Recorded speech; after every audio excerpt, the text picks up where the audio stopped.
안녕하십니까. CJB 아침 뉴스입니다. 충북교육청은 올해 교육 격차를 줄인 학생 모두의 성장을 최우선 과제로 제시했습니다. 새로운 정책을 발굴하기보다는 기존 정책들을 확대 지원하는 데 초점을 맞추었는데요. 교육감 신년 기자회견 내용을 김세희 기자가 전해드립니다. 2025년 충북교육의 핵심은 학생 모두의 성장에 초점을 맞췄습니다. 공교육의 핵심 과제인 교육 격차를 최소화하기 위해 학습과 발달, 돌봄 등 각 분야의 지원을 확대한다는 계획입니다. 특히 기초 수학 능력의 격차를 줄이기 위해 초등학교 3학년부터 고등학교 3학년을 대상으로 AI 기반 학습 플랫폼 다채움을 통해 개인 맞춤형 학습 서비스를 지원할 방침입니다. 또 난독증과 경계선 지능 학생의 치료비 지원을 120만 원으로 확대하고 도내 45곳의 학교에 특수학급을 신증설하는 등 특수교육 대상 학생들의 학습권 보장도 강화합니다. 우리 모두가 교육 격차 해소를 위해 함께 노력한다면 충북의 어떤 아이도 자신의 꿈을 포기하지 않는 세상을 만들 수 있습니다. 우리 교육청은 교육 격차를 최소화하기 위한 책임 있는 지원을 강화하겠습니다.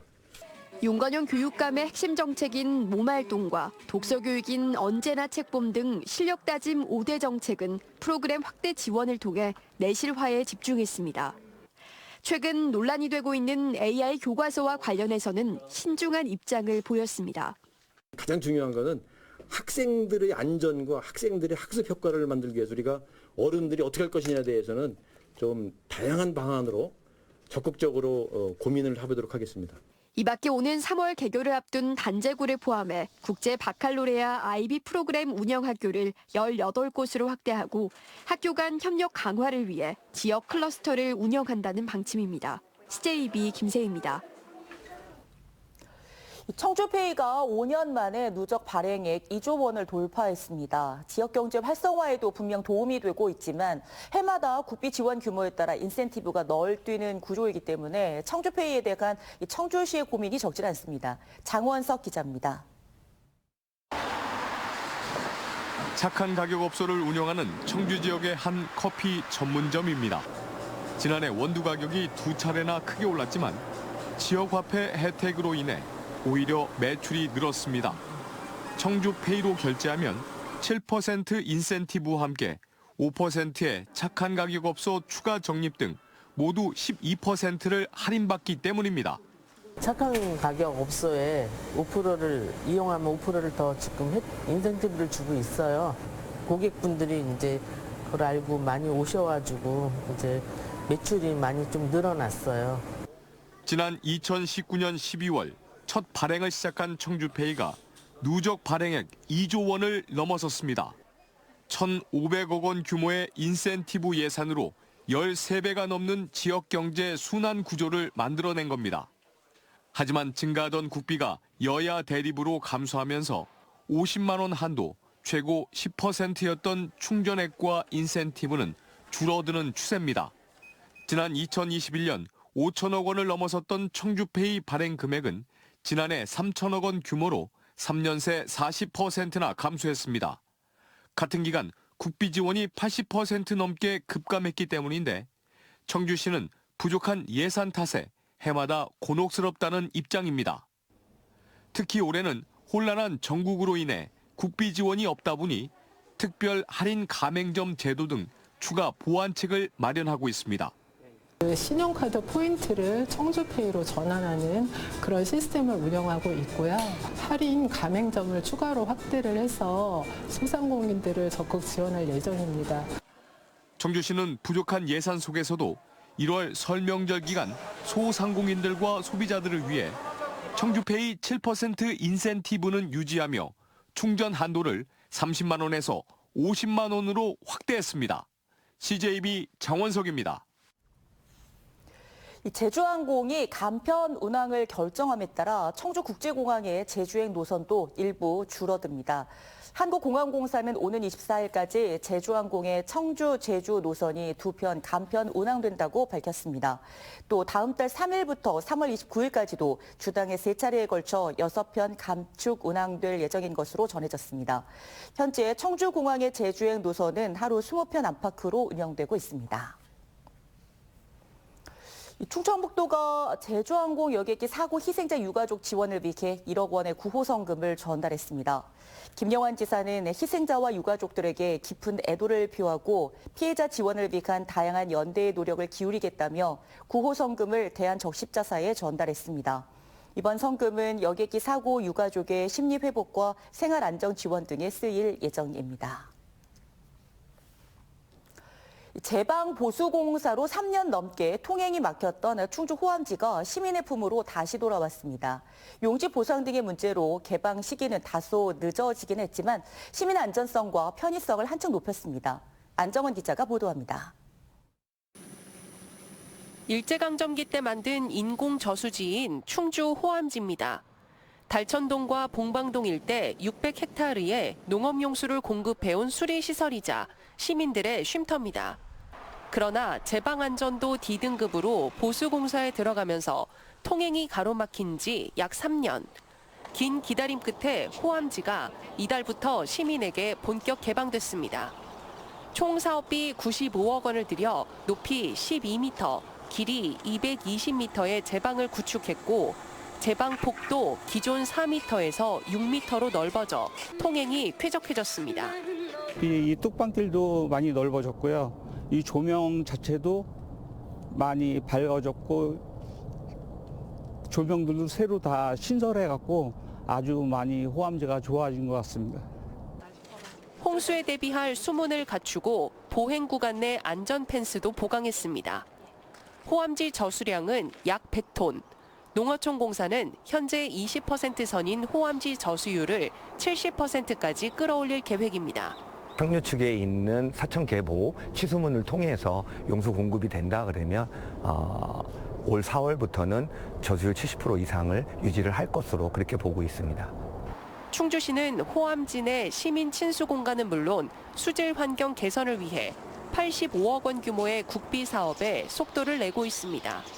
음악 분수, 전망 데크, 수초섬 3개 이렇게 구성이 되어 있고요. 금년 4월 달에 시범 운영을 할 거고 5월 달에 정식으로 운영돼서 시민 여러분들이 볼 수 있을 겁니다.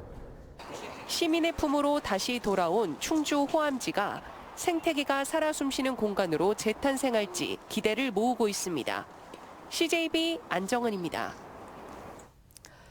지난해 충북체육대상은 전국체전 9연패의 대기록을 달성한 충북대 소프트 테니스 선수들에게 돌아갔습니다. 이 선수들이 청주 지역 동호인들을 위해 직접 소프트 테니스 재능 기부에 나섰습니다. 이태현 기자입니다. 선수들이 넘겨주는 공을 동호인들이 강하게 받아칩니다. 스윙의 자세와 공의 타격 포인트까지 선수들이 직접 체크해 개선해줍니다.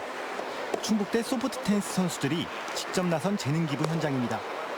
선수들이 지도를 해주시니까 제가 안 되는 부분이나 이런 것들을 잘 캐치해 주셔서 더 열심히 할 수 있게 되는 것 같습니다.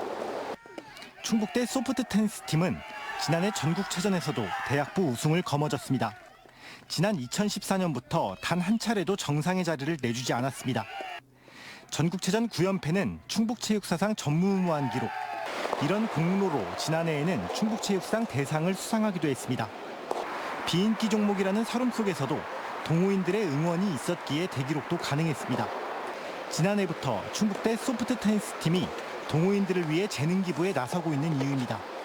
네, 오시는 분들도 있고 유튜브 같은 데서 이제 중계를 하면 거기에 이제 댓글로 충북대 화이팅이라고 하시는 분들도 많으셔서 대회도 갔다 오면 잘했다고 잘 봤다고 해주시는 분들도 많이 계십니다.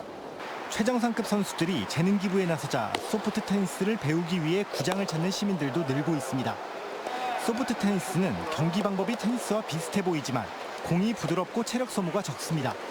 무엇보다 동호회의 진입 장벽이 낮다는 게 최근 동호인들이 크게 늘고 있는 배경입니다. 공이 약간 이제 말랑말랑하니까 이제 어르신들도 많은 것처럼 무리가 그렇게 가지 않아요. 근데 유산소처럼 뛰는 거는 똑같이 들어가는 거고 근력 운동도 나름 되고. 올해 부산에서 열리는 전국체전에서도 충북체육사상 첫 10연패에 도전하는 충북대 소프트 테니스 팀. 대기록에 대한 도전과 함께 시민들과 함께하는 재능 나눔 행사도 꾸준히 이어갈 예정입니다. CJB 이태현입니다.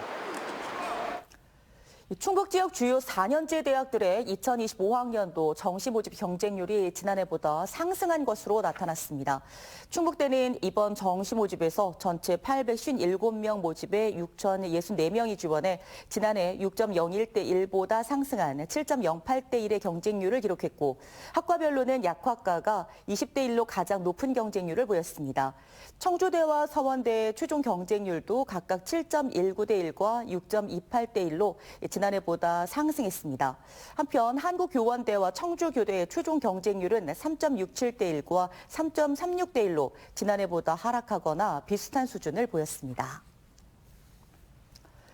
지난달 수소버스 폭발 사고와 같은 차종의 운행을 전면 중지했던 충주시가 수소 시내버스 운행을 재개했습니다. 충주시는 한국교통안전공단, 현대자동차 등과 두 차례에 걸쳐 합동 안전점검을 실시한 결과 수소 시내버스와 전세버스, 시청 관용 차량 등 28대에 모두 이상이 없었다고 밝혔습니다. 한편 지난달 폭발한 사고 차량은 국립과학수사연구원에서 폭발 원인 규명을 위해 감식을 진행하고 있습니다.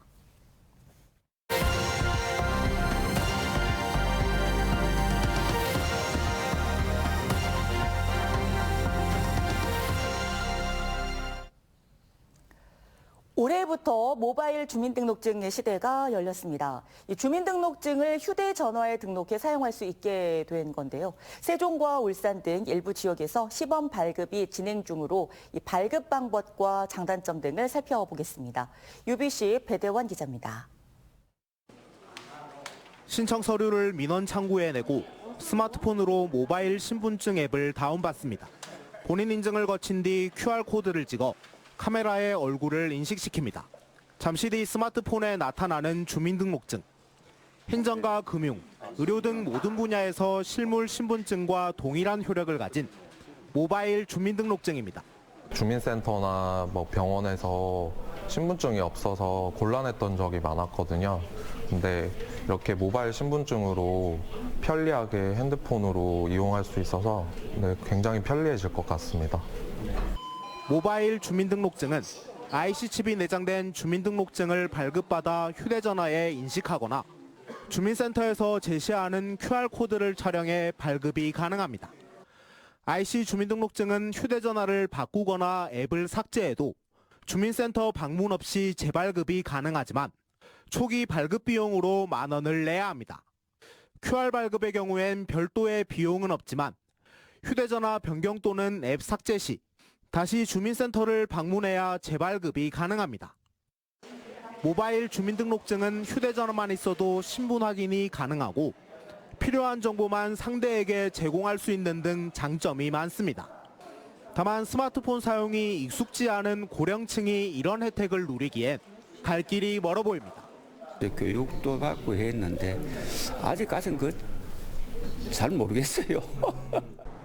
현재 울산에선 울주군이 모바일 주민등록증을 시범 발급 중인 가운데 오는 3월 안으로 나머지 지역에서도 발급이 가능할 전망입니다. UBC 뉴스 배대원입니다.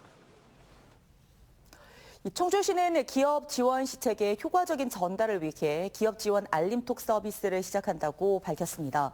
올해 처음으로 기업 지원 정보 알림이 서비스를 시작한 청주시는 SNS 알림톡으로 자금과 판로 수출, 시설 개선, 인증, 특허, 연구 개발 등을 접수 시기에 맞춰 가입자에게 전송할 계획입니다. 청주시 기업 지원 알림이 서비스는 카카오톡에서 채널을 추가하면 해당 정보를 받을 수 있습니다.